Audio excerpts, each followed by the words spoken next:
जय गुरु जी। शिव महापुराण श्री रुद्र संहिता द्वितीय खंड 19वां अध्याय। ब्रह्मा और विष्णु द्वारा शिव की स्तुति करना। ब्रह्मा जी कहते हैं, नारद, कन्यादान करके दक्ष ने भगवान शिव को अनेक उपहार प्रदान किए। उन्होंने सभी ब्राह्मणों को भी दान दक्षिणा दी। तत्पश्चात भगवान विष्णु अपनी पत्नी लक्ष्मी जी सहित भगवान शिव के समक्ष हाथ जोड़कर खड़े हो उनकी आराधना करने लगे। वे बोले, हे दया सागर महादेव जी, आप संपूर्ण जगत के पिता हैं और देवी सती सबकी माता हैं। भगवान, आप दोनों ही अपने भक्तों की रक्षा के लिए और दुष्टों का नाश करने के लिए अनेक अवतार धारण करते हैं। इस प्रकार उन्होंने शिव सती की बहुत स्तुति की। नारद, मैं उनके पास आकर विधि के अनुसार फेरे कराने लगा। ब्राह्मणों की आज्ञा और मेरे सहयोग से सती और भगवान शिव ने विधि पूर्वक अग्नि के फेरे लिए। उस समय वहां बहुत अद्भुत उत्सव किया जा रहा था। वहां विभिन्न प्रकार के बाजे और शहनाइयां बज रही थी। स्त्रियां मंगल गीत गा रही थीं और खुशी से सभी नृत्य कर रहे थे। तत्पश्चात भगवान विष्णु बोले, सदाशिव, आप संपूर्ण प्रकृति के रचयिता हैं। आपका स्वरूप ज्योतिर्मय है। ब्रह्मा जी, मैं और रुद्रदेव आपके ही रूप हैं। हम सभी सृष्टि की रचना, पालन और संहार करते हैं। हे प्रभु, हम सब आपका ही अंश हैं। प्रभु, आप आकाश के समान सर्वव्यापी और ज्योतिर्मय हैं।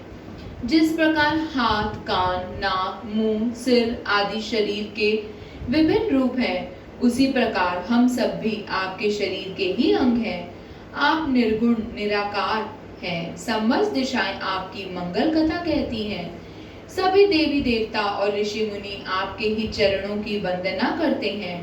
आपकी महिमा का वर्णन करने में मैं असमर्थ हूँ। भगवान, यदि हमसे कुछ गलती हो गई हो तो कृपया उसे क्षमा करें और प्रसन्न हो। ब्रह्मा जी बोले, इस प्रकार श्री हरि ने भगवान शिव की बहुत स्तुति की।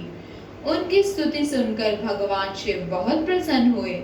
विवाह की सभी रीतियों के पूर्ण होने पर हम सभी ने महादेव जी एवं देवी सती को बधाइयां दी तथा उनसे प्रार्थना की कि वे अपनी कृपा दृष्टि सदैव सभी पर बनाए रखें, वे जगत का कल्याण करें। तत्पश्चात भगवान शिव ने मुझसे कहा, हे ब्राह्मण, आपने मेरा वैवाहिक कार्य संपन्न कराया है, अतः आप ही मेरे आचार्य हैं।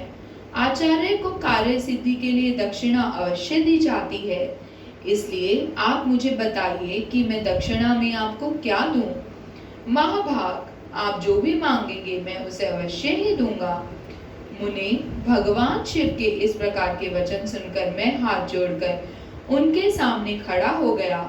मैंने उन्हें प्रणाम करके कहा, हे देवेश, यदि आप मुझे अपना आचार्य मानकर कोई वर देना चाहते हैं तो मैं आपसे यह वर मांगता हूँ कि आप सदा इसी रूप में इसी वेदी पर विराजमान रहकर अपने भक्तों को दर्शन दें। इस स्थान पर आपके दर्शन करने से सभी पापियों के पाप धुल जाएंगे। आपके यहाँ विराजमान होने से मुझे आपका साथ प्राप्त हो जाएगा। मैं इसी वेदी के पास आश्रम बनाकर यहाँ निवास करूंगा और तपस्या करूंगा। हे प्रभु, मेरी यह इच्छा है।